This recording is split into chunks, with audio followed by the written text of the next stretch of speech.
Bonjour les amis, c'est Kendar et on se retrouve aujourd'hui pour le numéro 20. Qu'est-ce qu'on a aujourd'hui sur le numéro 20? Et ben c'est sûrement ça se met sur le châssis, je pense. Ça doit être un passage de roue avant ou arrière, je sais pas. Bref, allez, c'est parti.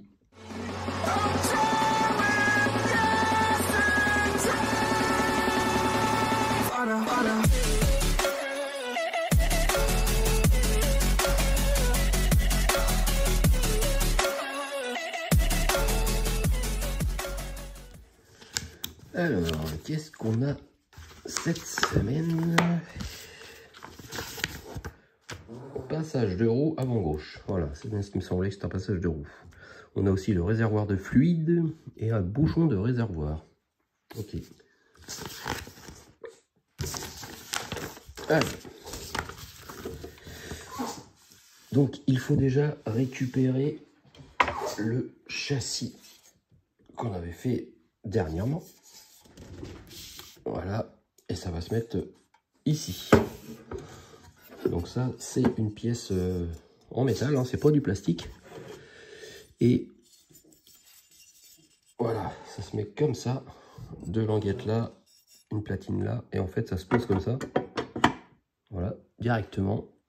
Et on visse les vis EM, hein, il y en a 4 à visser. Voilà, ça y est, c'est fixé. On voit les 4 vis de mise. Alors ensuite, on insère la dernière vis. Bon, bah, ça c'est sûr, parce que oui, forcément, pour faire durer le suspense, ils nous disent de mettre 2 vis, après de mettre une 3e vis, et après de mettre une 4e vis. Mais bon, voilà, on a compris, il y a 4 vis à mettre, quoi. Donc maintenant, on prend le réservoir et le petit bouchon. On a juste à enfoncer le bouchon dans le réservoir. Voilà, bon, pas très dur. Et après, voilà, résultat du montage. Stockage pratique. Pour stocker les éléments partiellement assemblés pour la suite du montage, vous pouvez utiliser une boîte à compartiment pour le rangement des vis ou des petits sacs en plastique à fermeture hermétique. N'oubliez pas d'inclure une étiquette indiquant les numéros des pièces utilisées dans les montages partiels pour faciliter leur identification en vue d'une utilisation ultérieure. Oui, bon, sans douter, hein, on va pas... Enfin, bref. Bon, ben, c'est déjà fini pour ce numéro 20. La semaine prochaine, bah, du coup, c'est l'autre passage de roue. Et ben, vous savez quoi, on va le faire aujourd'hui. Parce que là, un numéro avec 4 vis qui dure 2 minutes, c'est un peu relou. Donc, on enchaîne directement sur le 21. Allez, c'est parti. Alors, dans ce numéro 21, en plus du passage de roue, on voit énormément de toutes petites pièces. Celle-là, par exemple, voilà, on peut voir le tournevis à côté. Voilà, c'est vraiment une toute petite pièce à insérer. Et je crois que ça, c'est même des petites... voilà, ça doit être pour les conduites turbo ou d'admission. Parce qu'on voit la marque. Voilà, XN. Bon, bref. Bon, allez, on va voir ce qu'ils disent dans le manuel. En tout cas, la première partie, je pense que c'est fixer le passage de roue avant droite. On a le kit NOS 1, kit NOS 2, bouchon de réservoir d'expansion. On a le réservoir d'expansion. Ouais, pas mal de kit NOS en fait. Ok. Alors j'espère qu'on va quand même les installer. Ah oui. C'est pas à garder et à mettre de côté. Donc, je vais faire un peu de place. Hop. Alors, fixer les kits NOS 1 et 2 sur les tétons du support de soupape du NOS. Notez que les orifices latéraux des deux kits sont orientés vers le bas du support de soupape. Alors, il faut prendre que j'essaie de reconnaître la pièce. Pour ça, ça a l'air d'être ça. Oui, voilà. C'est cette pièce-là. Ok. Et on prend les deux petites, justement ce que je venais de montrer. Les deux petites... les deux tétons. Non, ça c'est les tétons, ça c'est les Kitnos. Ok. Donc il y en a un plus gros que l'autre. Le petit, il se met en bas. Et pourquoi que lui il est en biais? Ah non, j'en ai peut-être un autre droit là. Ah oui, c'est ça. On prend celui-là qui est droit en fait. Ok, donc on enfonce là-dedans. Alors j'essaye d'orienter le XN à peu près droit. Et on prend le gros. Pareil. J'essaie de bien orienter ça. Voilà. Bon, après ça se tourne. Ok. Parce que après de l'autre côté, de toute façon, oui, il faut bien les orienter. Parce que de l'autre côté, il faut que les trous soient à peu près bien orientés par là. Ok, notez que les deux orifices latéraux des kits sont orientés vers le bas du support. Bon, ça, apparemment, c'est bon. Alors, ensuite, on vérifie l'orientation correcte des pièces sur l'image.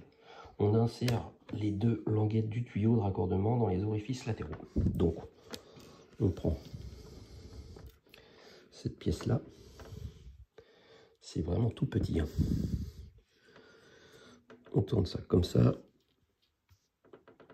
Alors là, j'essaie de voir si c'est ça, c'est ça. Et on enfonce ça là-dedans. Alors là, par contre, ça va pas le faire. Il va falloir que je les tourne un peu. Lui, il faut que je le tourne. Ouais, d'accord. Ils sont orientés vers le bas, mais un peu en biais. Tac. Donc ça va pas être coton à enfoncer. Hop, j'ai enfoncé un petit peu celui-là. Il faut que je le tourne un petit peu, je pense. Ah, voilà. Ça s'enfonce petit à petit. Tac. Alors, je sais pas s'il faut les enfoncer totalement ou pas. Je vais essayer avec ça, mais je n'ai pas l'impression que ça a beaucoup de force. Tout un petit peu quand même. Voilà, ça s'enfonce pas plus. Bon, on va dire que c'est bon. Voilà. Maintenant, on introduit l'adaptateur. Alors ça, c'est le tout petit truc qui est vraiment tout minuscule.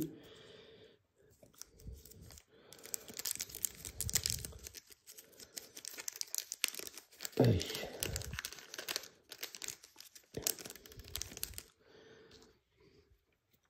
Alors lui, il se met derrière le gros Kitnos. On le met comme ça. Bon, ça s'enfonce dedans comme ça. Et ensuite, le dernier Kitnos avec le petit biseau se met sur celui-là. Du coup, c'est pour ça que c'est le petit téton est biseauté et de travers, quoi. Ouais, ça s'enfonce dedans, mais j'ai pas l'impression que ça tienne bien. Bon, pour l'instant, ça tient. Voilà ce que ça donne. Pour l'instant, ça a l'air un peu bizarre. Et c'est pas terminé. Maintenant, on emboîte les kits et le support de soupape de noces sur les deux orifices indiqués sur le passage de roue. Ok, donc on prend le passage de roue. On voit que sur le passage de roue, il y a deux trous. Deux trous correspondent aux deux petits tétons. Et ça se met dedans comme ça. On l'enfonce de force. Hop, bon ben voilà. Ouais, c'est bon. C'est en game, c'est normal, c'était déjà fait comme ça. Ok. Alors, maintenant, on reprend l'assemblage du châssis et on place le passage de roue avec les 4 vis EM comme tout à l'heure. Donc, non, si je mets ça dans ce sens-là, ça va pas le faire parce que c'est là.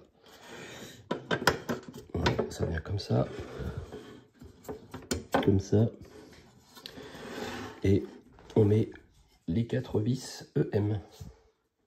Bon, ça y est, le passage de roue est fixé à l'aide de ces 4 vis EM, mais ça n'est pas tout à fait terminé car on a des petites pièces. Non, celle-là, c'était le petit téton. On doit insérer le téton du bouchon de réservoir d'expansion dans l'orifice situé sur la partie supérieure du vase d'expansion. Donc ça, c'est le vase d'expansion. Voilà, et on doit fixer le petit bouchon. Ça s'insère comme ça. Il n'y a pas de sens en particulier. Voilà. Maintenant, on insère les deux languettes supérieures du support de réservoir. Donc, je regarde bien le sens, c'est l'air d'être comme ça. Tac, voilà. Voilà ce que ça donne. Et ensuite, on le place sur le passage de roue. Alors, c'est de quel côté? C'est ici. Ok, les gars. Là, on voit pas bien, mais ici, il y a deux trous. Voilà, on les voit là. Deux trous. Et du coup, ça se met comme ça. Alors.